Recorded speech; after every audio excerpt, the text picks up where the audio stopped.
And the river still shines and shimmers in the light as it did in our grandfather's day, when they rode all night to fish in the morning and lived in Willapa Bay. Stand.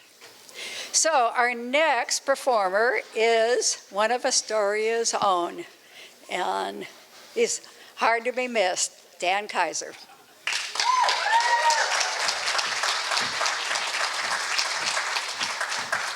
Oh, it's good to be back here in Astoria, Oregon, where I was born and raised. Now, it's a little farther than last night, but I could truly throw a rock into the river where I earned my first commercial fishing dollar, gill netting with my uncle Jack Marinkovich, a true legend in the industry. An individual not so concerned about his short-term gains, but more concerned about the longevity of the industry for those to come. Now, although I did earn my first commercial fishing dollar out here on the Columbia River, I truly cut my teeth in the Bering Sea. In 1991, I went to the Bering Sea on a little boat called the Maverick. Now, I had no idea what I was in for. This was not gill netting on the Columbia River. Now, being a deckhand on a Bering Sea crab boat, you are considered an independent contractor. You are given a share of that boat's adjusted gross earnings after fuel and bait and expenses are taken off the top. 30% is a common share for the deck.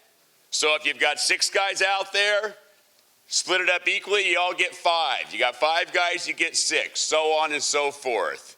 So the men you had on deck truly determined not only the amount of money you could make by the amount of gear you could haul, but if you had 4 good men on deck, you could do the work of 5 or 6.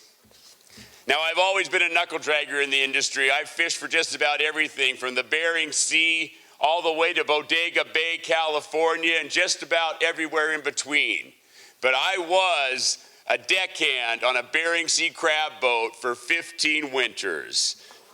Now, this is my very first piece, Boots on Deck, because the men on deck truly are the ones that risk the most. Who are the men who risk the most? They wander the deck, much like a ghost. The boots they wear are just like them, extra tough in the ice and the wind. We work the deck and haul the gear. When the crabs are thick, we root, we cheer. The days are short and the nights are long. Through freezing spray and sleepless nights, through the pain and exhaustion, you must keep up the fight. The deckhand, he dances to his own special song. A dime a dozen, some captains say. My gear, my boat, we do things my way. A good crew can be hard to find, and a good captain knows where to draw the line. Can you haul them faster? He yells from upstairs. Well, I've never seen a pot hauled from that bastard's chair. The deckhand's life, I know it well. No place for man, a frozen hell. The ocean spits out a broken bunch. 5-star hotels and high-end scotch. Come noon the next day, you can't afford lunch. We save for tomorrow, we fish for today. The pots keep on coming. There are bugs on the run. Stuffing the hold, we never had so much fun. More crab in the tank means more cash in the bank. You must have a reason for choosing this life. So far from our family and all those we love. The family at home, they wait by the phone. When will Daddy call? When will he be home? The season has been so long, we don't have much left, our energy gone.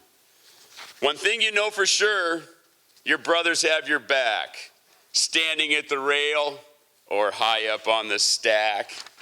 And when all is said and done, and the gear is on the beach, you feel it deep inside. home is within reach.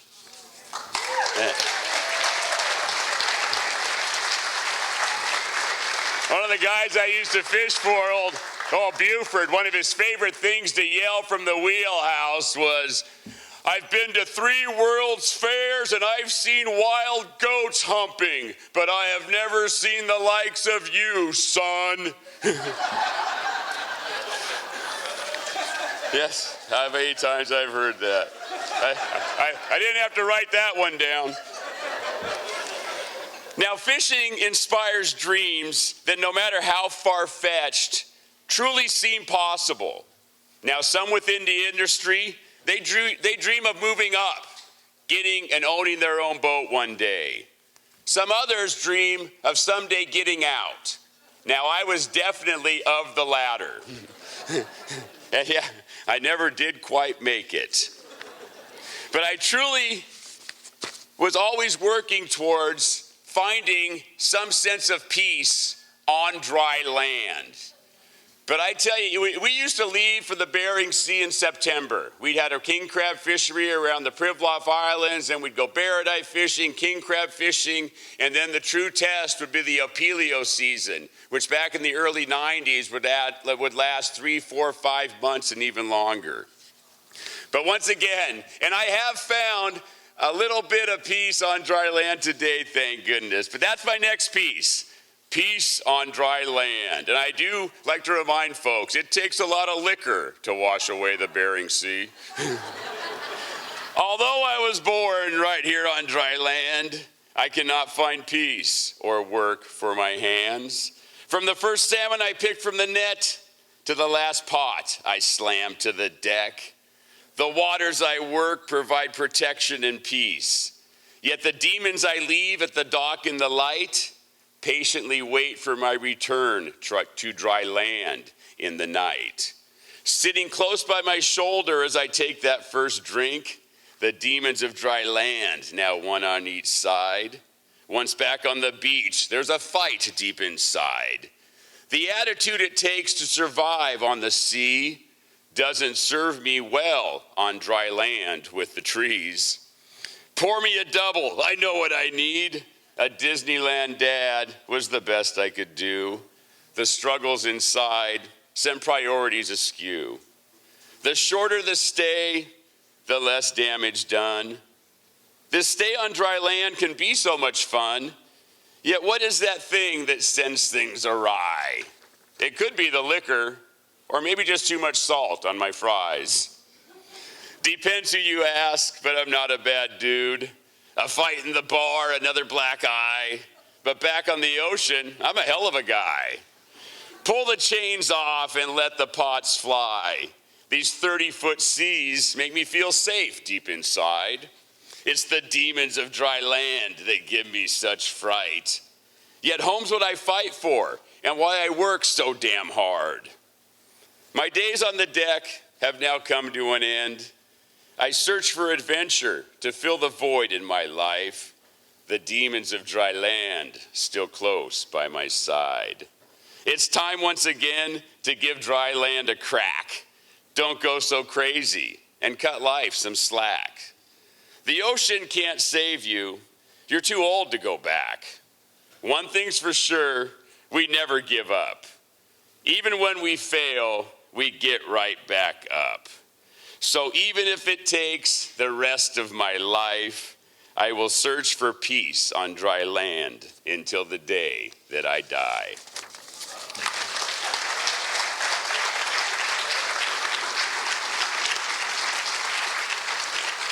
Now, the Bering Sea of the early 90s truly was the most dangerous industry on the planet. Now, if you can imagine, 1991, the Opelio quota is 300 million pounds. You've got 250 boats out there battling the elements to haul this crab in. Now, it was a modern day gold rush for a lot of young men. Men were rushing to Alaska with the dream of getting rich. But there was just one catch. There was a good chance you may very well die trying. Now, I kept a journal periodically throughout my fishing career. Did a lot of writing before the season and a lot of after. In between, you seemed to be so wore out, you couldn't get much on paper.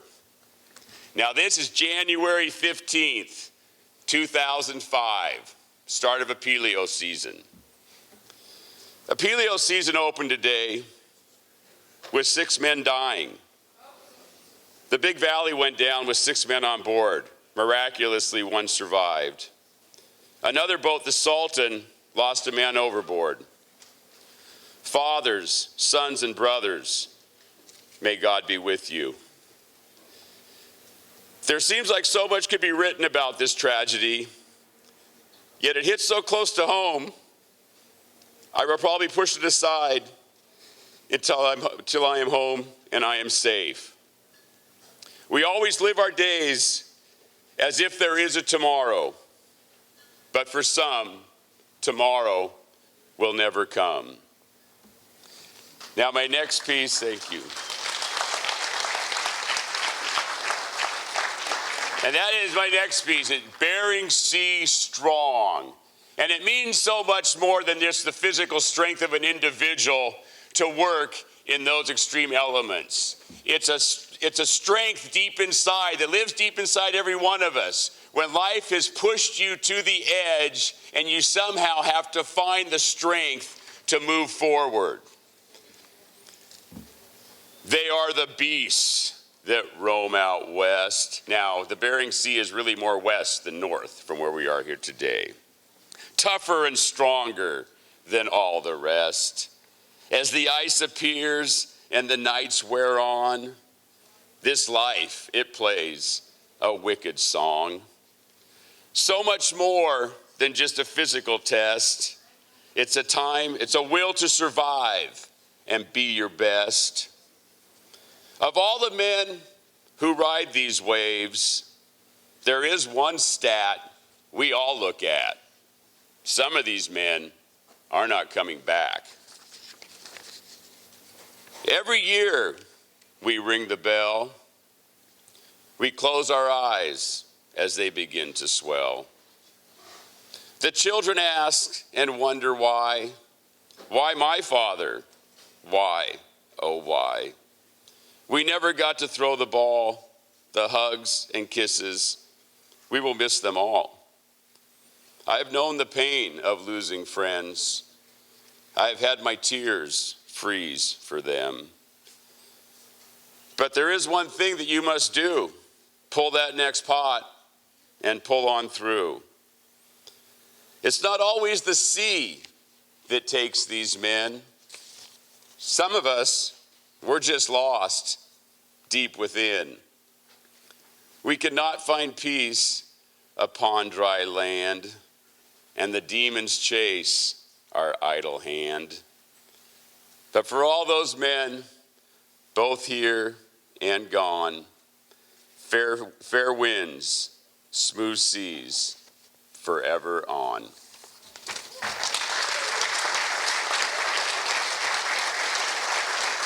Well, thank you very much. Thank you. Thank you very much for letting me be part of your Fisher Poets Weekend.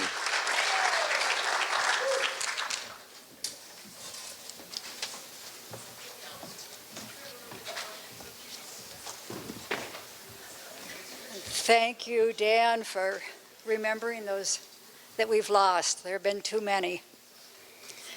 Our next breeder, and we're so happy he's back after his awful accident and back at Fisher Poets, Joel Brady-Power from Bow, Washington. Joel first went to sea aboard his father's fishing boat at 2 weeks old. He took the helm when he was 22, and he and his sweetheart, Tella, have been manning the Nurka since 2006. Joel has fished crab, salmon, halibut, black cod, and tuna. We heard about the tuna. One trip from California to Southeast Alaska, and has been attending the Fisher Poets Gathering since 2012. Welcome, Joel.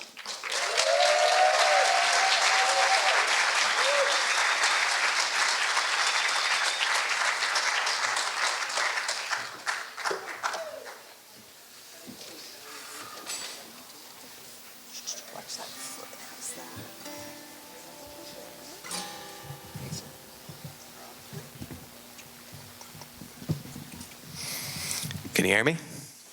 All right. Okay.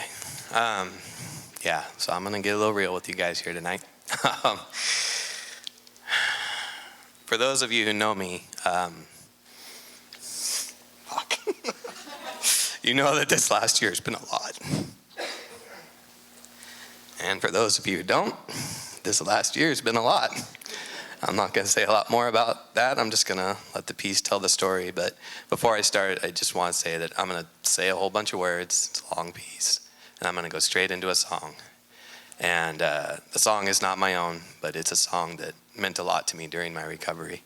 And it's called Until I'm Whole. And it was written by John Darnielle and the Mountain Goats. My piece is called Never the Same.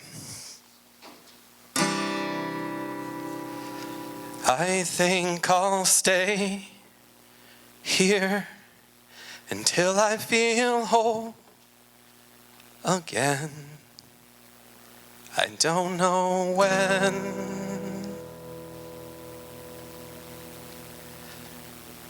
On the way to our bedroom, there was a tapestry tacked to the wall, a square within a square. Alternating pink and yellow lines radiate out from the center like sun rays.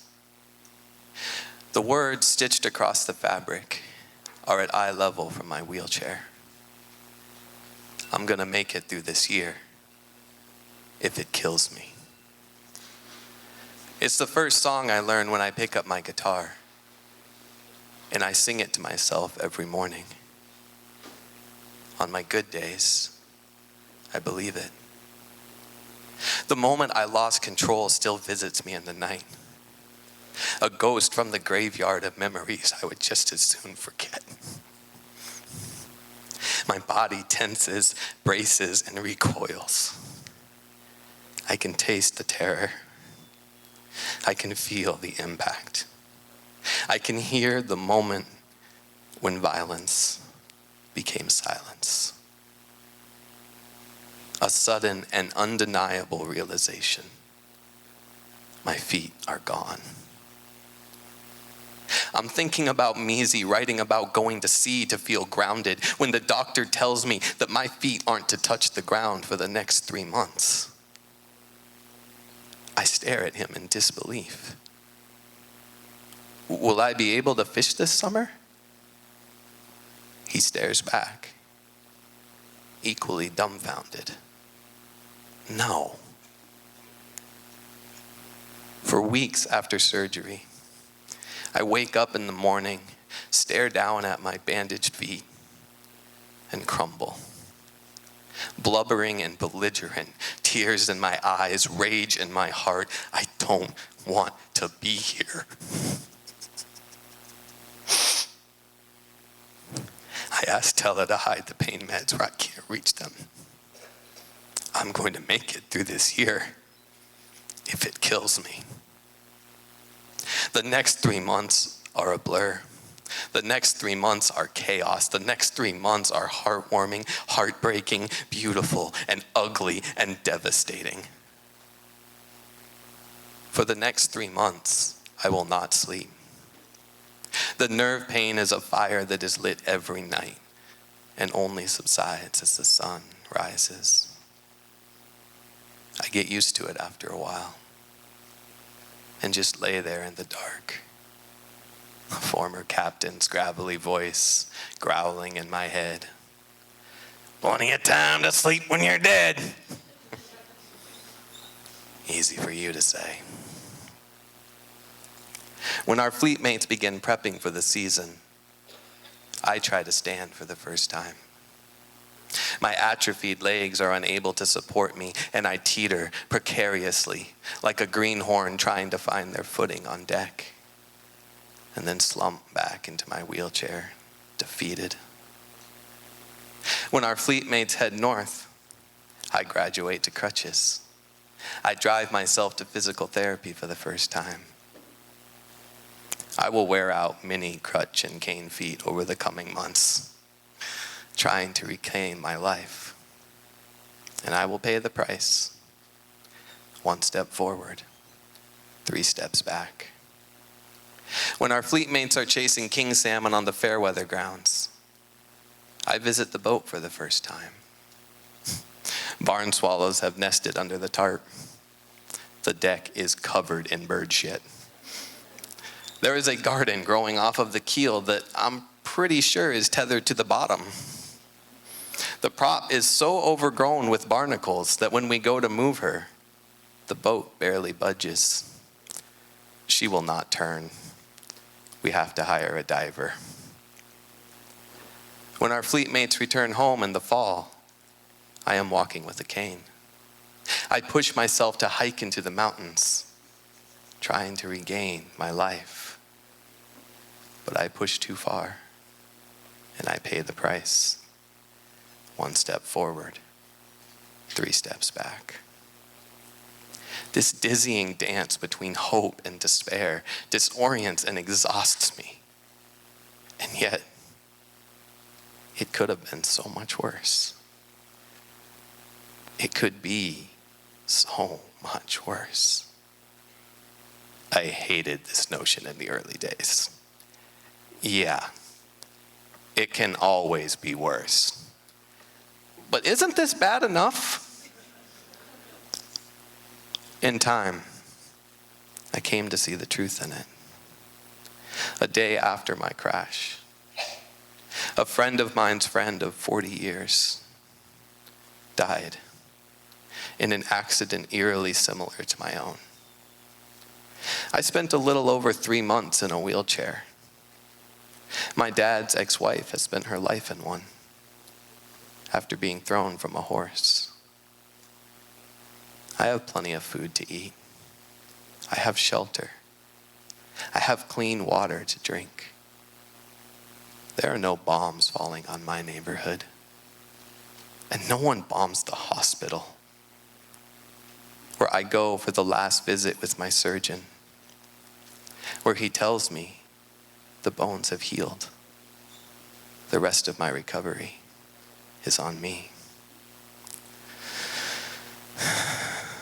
There are moments in our lives that leave us forever changed. There is no going back to before, because that time and that person no longer exists.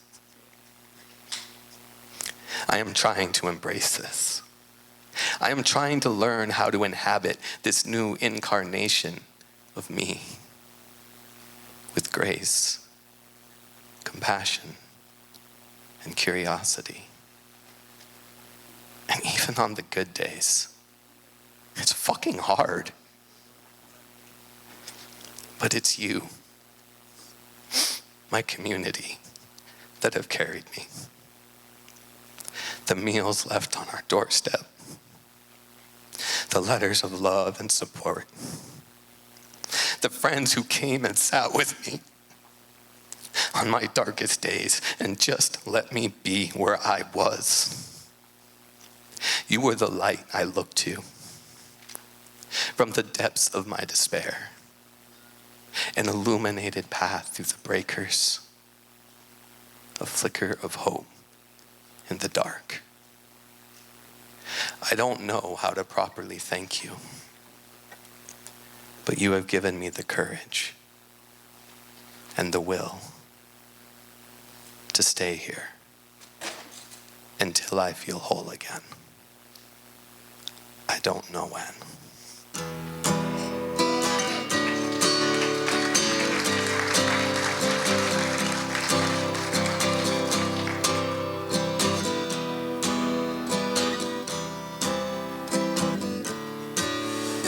Sunset on Snohomish, burn the tree line down, hold my hopes underwater, stand there and watch them drown, fishing out their bodies from the bathroom sink, leave them in a bucket until they start to stink. I think I'll stay here until I feel whole again. I don't know when.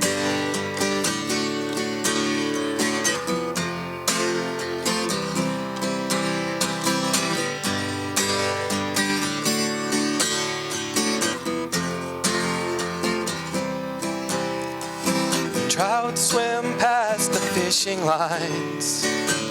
The sky gets dark and close. And cars start up in May. Their nightly exodus. On a picnic bench alone. Watch the lake go dark. Dig my nails into my hands. Hope it leaves a mark. I think I'll stay here until I feel whole again. I don't know when.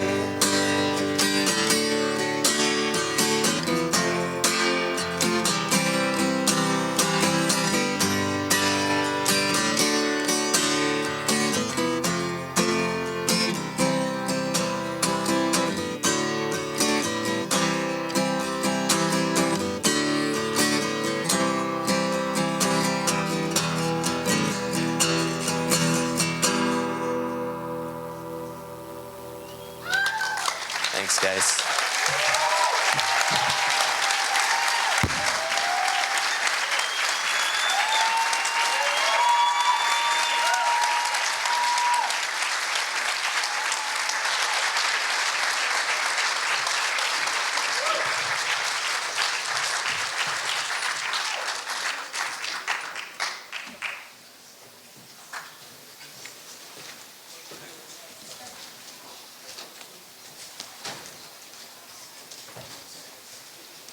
Wow. That was one soulful presentation. Thank you, Joel. Our next presenter is Kelly Schactler from Anacortes. We were friends in Anacortes. We were friends in Kodiak for years before Anacortes, and I'm so glad we've both moved there and can continue our friendship. Kelly lived in Kodiak for 23 years after coming up to Alaska. She herring fished in 1987, where she continued to fish, raise her family, and support Kodiak Seiners Association and the Oil Spill Response Program. Welcome, and this is Kelly's first year here. Welcome, Kelly.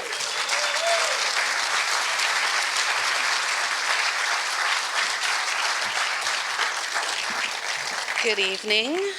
So glad you're here tonight to share in this set and these stories. I'm going to do something dangerous and hold this. Joel's not here, but welcome back, Joel. It was awesome. So this is, I did a set last night, so this is my second set, and these are more terrifying than any seine sets I made for herring.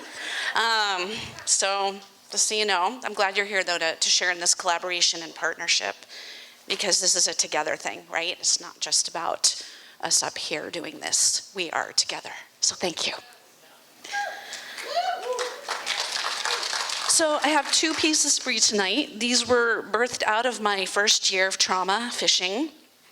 And they're all true stories, and I can't wait to read them and share them with you. This first one is called The Unknown Unknown, and it is my origin story. Aspirations running deep in my soul, a business entrepreneur, or like my dad, a corporate management leader. This was infused in the paternally provided half of my DNA. And safe in my mother's womb, I knew I would be a business professional, ascending the ladder of perceived success as I grew up in the outside world. Forcing my younger sister to play office with me, I was always the boss. And she was always my assistant in whatever pressing pretend business I needed to conduct. Using the bright pink memo pads to record my imaginary incoming calls from important customers, eagerly filling out carbon triplicate order forms with Bic blue ink pens, all taken from Dad's office supply closet on those Sundays when he dragged us to his Seattle company headquarters so he could organize his agenda for the upcoming week. My early business dreams taking shape in a pre-adolescent mind in a day when we activated our imaginations without electronic means. My vivid hallucinatory narratives catalyzed through blue-collar jobs serving food and drink to local Seattleites. My vision clinched unceremoniously with a marketing managed degree from the University of Washington, ready to launch myself into my well-thought-out dream. And then, coming from an unknown, far-off place, with meteoric force, swooshing me out of one dream and into another, made up of subconscious adventure and desire, I am unexpectedly intercepted by another storyline, landing on a Kodiak-based seiner bound for the 1987 Alaska herring fishery. What would become a 6-month life experiment in the waters from Cook Inlet to Togiak and back to Kodiak, 4 strange men, me, the uninitiated, fishing life ignorant, cork stacking, maker of meals, baker of treats, who would eventually be the keeper of secrets and peace, soother of tempers. Leaving an obnoxious, cheating, one-dimensional boyfriend and a cadre of anxiety-ridden, fear-filled family and friends behind was the easiest part of this journey. My fishing knowledge was sparse. Buoy, bow, stern, rope, line, forecastle, purse line, davit. A new world where learning came without teaching, where mansplaining would have been welcome. Like menthol CBD cream on aching hands. Figure it out by observing, or the slim chance of receiving short, curt explanations if a question were dared asked. Doubt-tinged glances spliced with demeaning barbs when the right action was not taken. Beating our way southwest from Seward through a Poseidon-inspired wind and waves, I'm lost inside the shadowy interior of my child-sized bunk, burrowed mole-like, deep within my brand new indigo down sleeping bag, arguing with myself, salty rivulets of tears flowing like the briny ocean waves sliding down the galley windows, squall blasts etching runic patterns of sadness on the glass. As we forge our way from Seward to Lower Cook Inlet to make the spring's first herring opener the next day, I second-guess the rightness of my choice to take this risky out-of-character journey. The mashup of Northeast 25, riptides and waves, adding to the dissonance, my neurons frantically searching for what I thought was a neatly cataloged decision, undergirded with reason and logic, made only a few weeks earlier. How did I get here? Arnie's North Shore Bar and Grill in Lake Union. A go-to winter moorage slip for those Kodiak fishermen fleeing last season's hardships. That safe place, just inside the breakwater, where congregating like raucous sea lions, they could vividly visualize the upcoming season's riches and easily coil last season's failures into an unassuming tidy pile of delusion. Effervescent servers of potent elixirs and standard bar food bustling past corner booths, bantering and gossiping like college roommates, which we were. Comparing end-of-evening tip totals and uninventive eye-rolling come-ons, which we did. The captain is anchored at the bar. His 5th Irish coffee, a lighthouse monotonously captivating a weary mariner after unrelieved hours on watch. The 5th night in a row that week, a replica of the night before and the one before that. Stroking his grizzled gray beard, staring intently through his Irish coffee haze, he watches the scene with the focus of a great blue heron. The rhythm of the plays keeping time with his thoughts, carefully considering which one of us might fit the bill. It was well known amongst us cocktail servers he desperately wanted Julie to be the one. Model-worthy legs and straight honey flax hair that hit just above the waistline of the navy blue polyester Arnie's issued skirts we were made to wear. Barbie's twin sister, but more human and less fashionable. A gleaming smile as bright as the polished chrome fender on his classic Kodiak jade green Ford truck with the picking boom jutting off the front. Yes, she'll make a fine galley cook on board the Orca, his 47-foot aluminum seiner he used to pursue unsuspecting schools of Pacific herring and salmon. She'll provide a steady daily feast for his starving eyes and steely gray famine thoughts on those never-ending conjoined Alaska Peninsula fishing days. But when he asked her to go with him and his motley crew of 3 untamed men, she laughed and derisively said, "No way, I'd never touch a fish." Undaunted, he continued his Irish coffee-fueled quest night over night to find a young woman adventurous enough to provide home-cooked meals and female repartee for him and his motley crew of 3. Promises of money to be made and adventures to be had beyond anything my neurons could conspire to create. Mundane, yet clever lures used for millennia by desperate men in the 11th hour when neither reason or shamelessness were present. How many Arnie's cocktail servers turned him down that spring? I don't know. But when he got to me, I knew I was the girl who wouldn't mind making home-cooked meals from my copy of Sunset's Easy Basics for Good Cooking, or stacking 150 fathoms of neon white cork seines several times a day on the back deck with his motley crew of 3.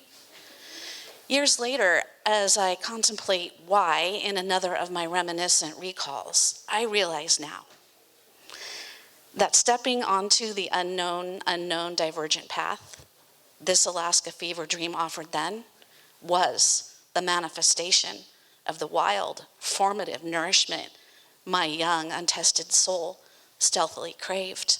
I was the girl who wouldn't mind touching a fish. Thank you.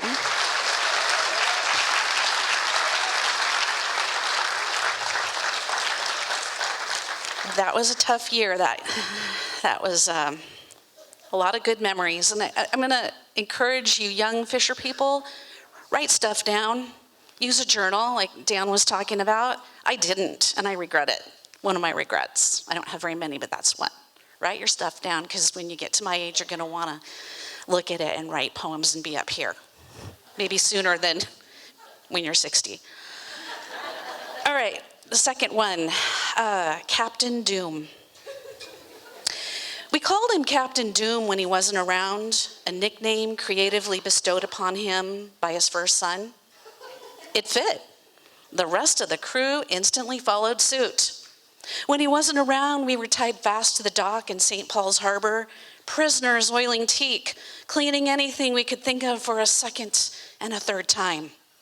While what felt like the entire fleet of 385 Kodiak seine permit holders were out catching record numbers of $3.75 a pound reds.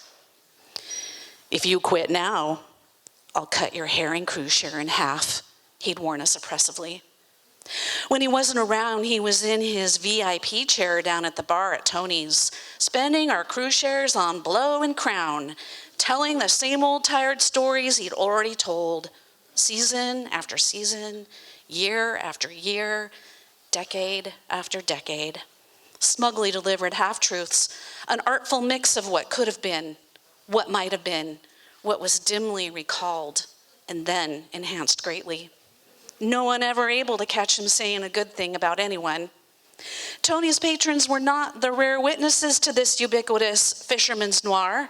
Captain Doom could sit hunched for hours, belly resting comfortably on thighs, regaling these fables at whiskey-sodden bar tops, from Yakutat to King Cove to Dillingham. Faintly calloused fingertips earned from making love to multiple drinks. The time he duck-loaded the Naiad 4 times in one day. The time he out-aggrandized Messersmith 6 times in 2 days. The time he knew better and was smarter many times in his many days. Citrus, peel strength bitterness, and Alka-Seltzer laced regret of past relationships wrapped tight like several hundred pounds of herring pinched hemorrhoid style in a monster Togiak set. The bulge branding deeply grooved repeated crosshatches into receptive silver herring soma, bruised and scarred for a lifetime, but still alive. 4 a.m., my turn to trudge up the deserted boat ramp and hoof it over to Tony's to make sure he gets back up to his place on Mill Bay Road, because we were finally gonna untie and head out that day to start fishing. I'm just in time to see him stumble out of the bar, tripping spectacularly over the 1/8-inch threshold and into the empty echoes of the alley, but not spectacularly enough to bestow grace on the pavement or interrupt sleepless, roving gulls. Still picking over yesterday's cold, oil-sodden scraps oozing out of the copper kitchen's dumpster. I grabbed the captain's arm in a vain attempt to steady him, his pinned-up pupils misadjusting to the murkiness of the dawn light from the unsetted midnight sun I'm hoping will guide us up the street to his empty house. Hope unanswered. I let go of his arm as his own autopilot kicks in, steering him through grainy flickers from parking lot fluorescents, a direct plod up the hill, through the unlocked yellow-faded door, me following close behind. Once inside, he navigates the decades-old stairs by memory, stairs still strong enough to support an old fisherman's weight in addition to my own. I watch him collapse, fully clothed, into the vintage sweat-stained mattress, like his boat, going dry in the bay as the tide recedes, settled down into the time-worn, glacially sifted sand and mud, waiting for the next cycle to float again, pull anchor, and head out to the grounds. But that summer, we never do. Thank you.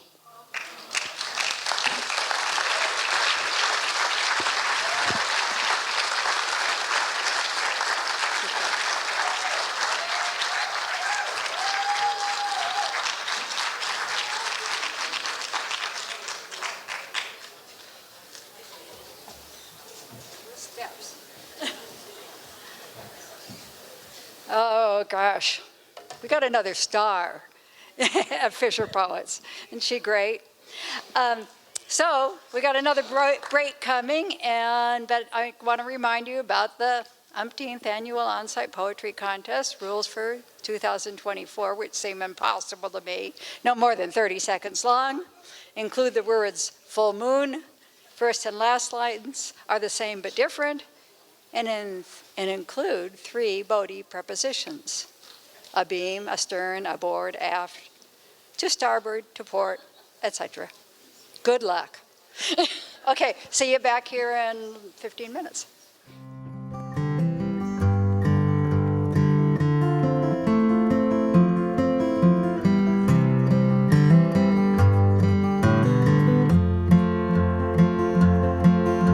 The fire burns bright in the farmhouse fireplace. Closing the logbook, you start to sing. Fishing boats are iced in, snow outside calls me. It's a red late afternoon, I hear a church bell ring.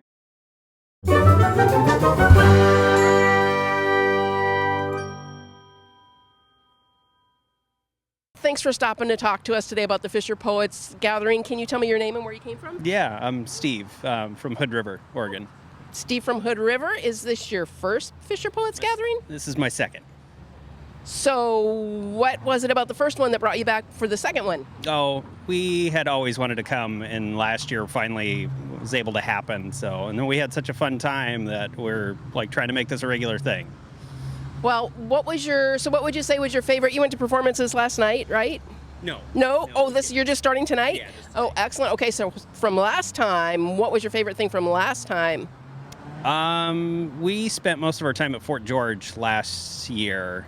I don't know. There was so many good stories, and I grew up in Alaska too, and so it's like a lot of stories that take place there too. And it was, yeah, like nostalgic and really cool just to see the artistic side of the fishing industry and just kind of what people come up with while they're out fishing for long periods of time. So, yeah. Well, you're having a good time. You had a good enough time to come back. What would you tell other people who are considering coming out for the Fisher Poets Gathering? Do it. Make it happen. Just That's perfect. Thank you so much for talking with us. Yeah, you bet. Appreciate it. All right.